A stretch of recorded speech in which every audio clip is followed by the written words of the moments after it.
வணக்கம். மாநில செய்திகள் வாசிப்பவர் முகமது.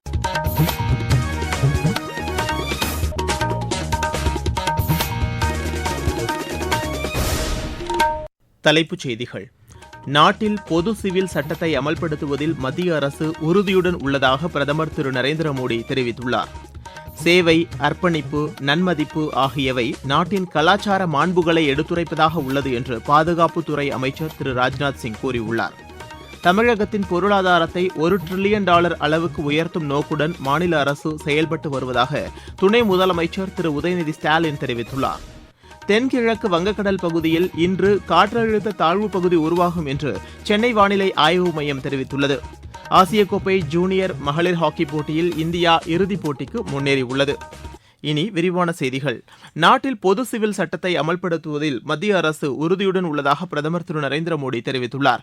மக்களவையில் நடைபெற்ற இந்திய அரசியலமைப்பு சட்டத்தின் 75 ஆண்டுகால பயணம் குறித்த சிறப்பு விவாதத்திற்கு பதிலளித்து பேசிய அவர், இதற்கென நீண்ட விவாதம் நடத்தப்பட்டுள்ளதாகவும் தேசிய ஜனநாயக கூட்டணி அரசு இச்சட்டத்தை கொண்டு வருவதற்கான பணிகளில் ஈடுபட்டு வருவதாகவும் கூறினார்.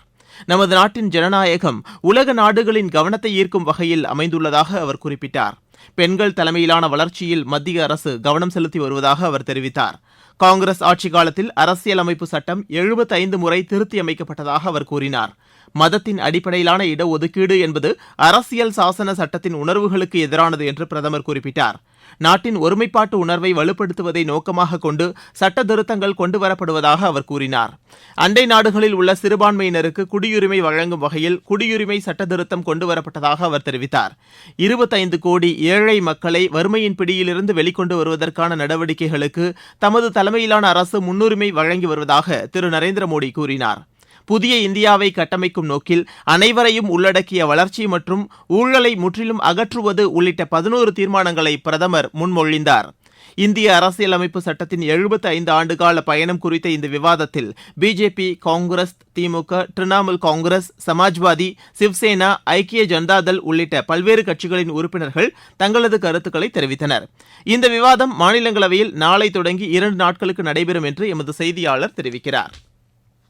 சேவை, அர்ப்பணிப்பு, நன்மதிப்பு ஆகியவை நாட்டின் கலாச்சார மாண்புகளை எடுத்துரைப்பதாக உள்ளது என்று பாதுகாப்புத்துறை அமைச்சர் திரு ராஜ்நாத் சிங் தெரிவித்துள்ளார். புதுதில்லியில் நடைபெற்ற நிகழ்ச்சி ஒன்றில் கலந்து கொண்டு உரையாற்றிய அவர், மக்களுக்கு சேவை செய்வதே அனைத்து விதத்திலும் உயர்ந்தது என்று கூறினார். நாட்டின் பாரம்பரிய கலாச்சாரம் மற்றும் வரலாற்றின் ஒரு அங்கமாக இருக்கும் வகையில் அர்ப்பணிப்பு உணர்வுடன் செயல்பட வேண்டும் என்று அவர் குறிப்பிட்டார்.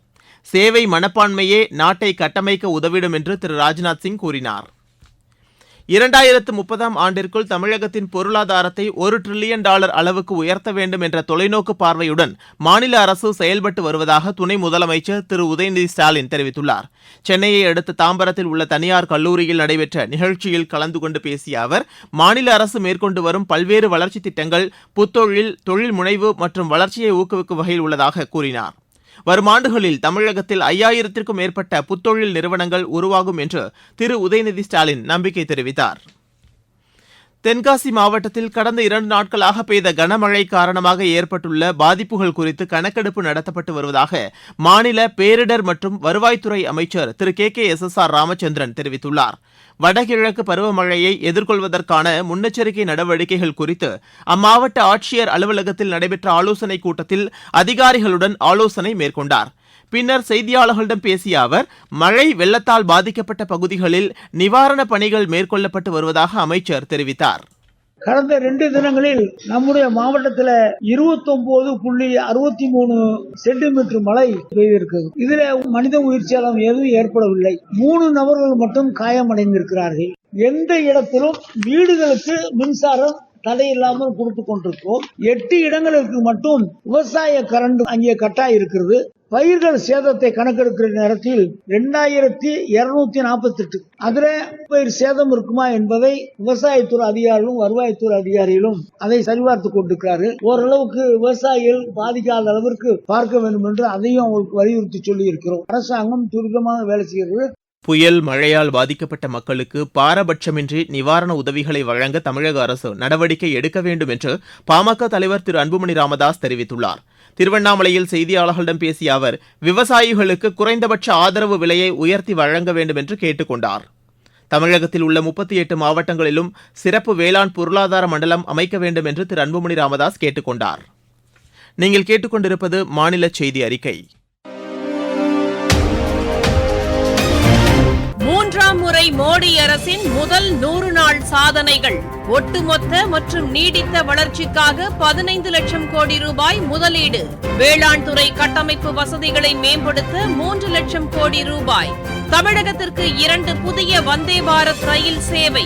தூத்துக்குடி துறைமுகத்தில் 7000 கோடி ரூபாய் முதலீட்டில் மேம்பாட்டு பணிகள். 11 புதிய நகரங்களுக்கு வானொலி பண்பலை ஒலிபரப்பு விரிவாக்கம். செமி கண்டக்டர் இயக்கத்தில் தமிழகத்திற்கு முக்கிய பங்கு. புத்தொழில் நிறுவனங்களை ஊக்குவிப்பதற்கென 1000 கோடி ரூபாய் ஒதுக்கீடு. வளர்ச்சியடைந்த இந்தியாவிற்கான பயணத்தில் மோடி அரசு. தொடரும் மக்கள் நலத் திட்டங்கள். தென்கிழக்கு வங்கக்கடல் பகுதியில் இன்று காற்றழுத்த தாழ்வு பகுதி உருவாகும் என்று சென்னை வானிலை ஆய்வு மையம் தெரிவித்துள்ளது. இது அடுத்த 2 தினங்களில் மேலும் வலுப்பெற்று மேற்கு வடமேற்கு திசையில் நகரக்கூடும் என்று அந்த மையம் கூறியுள்ளது. இதனிடையே லட்சத்தீவு மற்றும் மாலத்தீவு பகுதிகளில் நிலவி வரும் காற்றழுத்த தாழ்வு பகுதி தொடர்ந்து அதே இடத்தில் நீடிப்பதாகவும் இது 24 மணி நேரத்தில் மேற்கு திசையில் நகர்ந்து வலுவிழக்கக்கூடும் என்றும் அந்த மையம் தெரிவித்துள்ளது. இதன் காரணமாக அடுத்த 5 தினங்களுக்கு தமிழகத்தில் அநேக இடங்களில் லேசானது முதல் மிதமான மழை பெய்ய வாய்ப்புள்ளதாக தெரிவிக்கப்பட்டுள்ளது.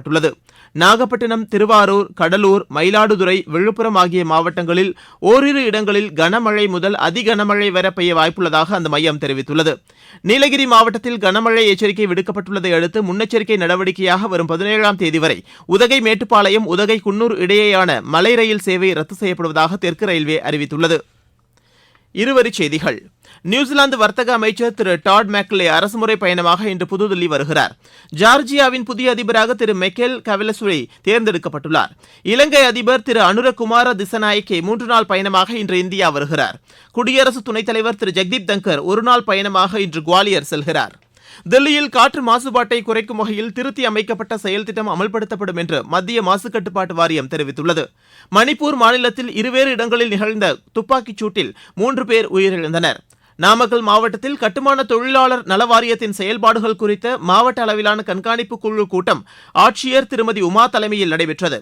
திருப்பத்தூர் மாவட்டம் மாதனூர் அரசு ஆரம்ப சுகாதார நிலையத்தில் நோயாளிகளுக்கு வழங்கப்படும் மருத்துவ சிகிச்சை முறைகள் குறித்து ஆட்சியர் திரு தர்பகராஜ் நேற்று ஆய்வு மேற்கொண்டார்.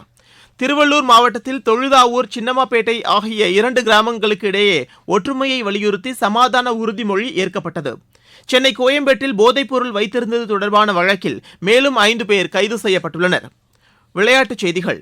ஆசிய கோப்பை ஜூனியர் மகளிர் ஹாக்கி போட்டியில் இந்தியா இறுதிப் போட்டிக்கு முன்னேறியுள்ளது. மஸ்கட்டில் நேற்று நடைபெற்ற போட்டியில் இந்தியா 3-1 என்ற கோல் கணக்கில் ஜப்பானை வென்றது. இன்று நடைபெறும் இறுதி ஆட்டத்தில் இந்தியா சீனாவை எதிர்கொள்கிறது. சந்தோஷ் கோப்பை கால்பந்து போட்டியின் இறுதிச் சுற்றுக்கு மேற்குவங்க மற்றும் மணிப்பூர் அணிகள் தகுதி பெற்றுள்ளன. ஹைதராபாத்தில் நேற்று நடைபெற்ற போட்டியில் மேற்குவங்க அணி 3-1 என்ற கோல் கணக்கில் ஜம்மு காஷ்மீர் அணியை வென்றது. மற்றொரு ஆட்டத்தில் மணிப்பூர் அணி 1-0 என்ற கோல் கணக்கில் சர்வீசஸ் அணியை வென்றது. ஒடிசா மாஸ்டர்ஸ் பேட்மிண்டன் போட்டியில் இன்று நடைபெறும் ஆடவர் ஒற்றையர் பிரிவு இறுதி ஆட்டத்தில் இந்தியாவின் ரித்விக் சஞ்சீவி சகநாட்டு வீரரான தருண் மன்னப்பள்ளியை எதிர்கொள்கிறார். மகளிர் ஒற்றையர் பிரிவு இறுதி ஆட்டத்தில் இந்தியாவின் தன்வி சர்மா சீனாவின் காய் யான் யானை எதிர்கொள்கிறார்.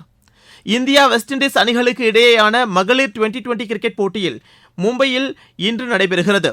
இப்போட்டி இரவு 7 மணிக்கு தொடங்குகிறது. 19 வயதுக்குட்பட்டோருக்கான ஆசிய கோப்பை மகளிர் 2020 கிரிக்கெட் போட்டியில் இந்தியா இன்று பாகிஸ்தானை எதிர்கொள்கிறது. கோலாலம்பூரில் இப்போட்டி காலை மணி 11:30க்கு தொடங்குகிறது.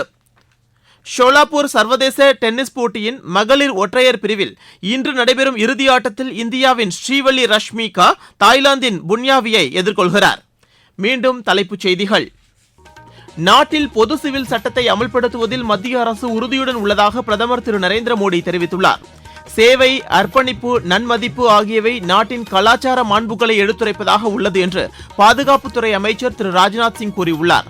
தமிழகத்தின் பொருளாதாரத்தை $1 டிரில்லியன் அளவுக்கு உயர்த்தும் நோக்குடன் மாநில அரசு செயல்பட்டு வருவதாக துணை முதலமைச்சர் திரு உதயநிதி ஸ்டாலின் தெரிவித்துள்ளார். தென்கிழக்கு வங்கக்கடல் பகுதியில் இன்று காற்றழுத்த தாழ்வு பகுதி உருவாகும் என்று சென்னை வானிலை ஆய்வு மையம் தெரிவித்துள்ளது. ஆசிய கோப்பை ஜூனியர் மகளிர் ஹாக்கி போட்டியில் இந்தியா இறுதிப் போட்டிக்கு முன்னேறியுள்ளது.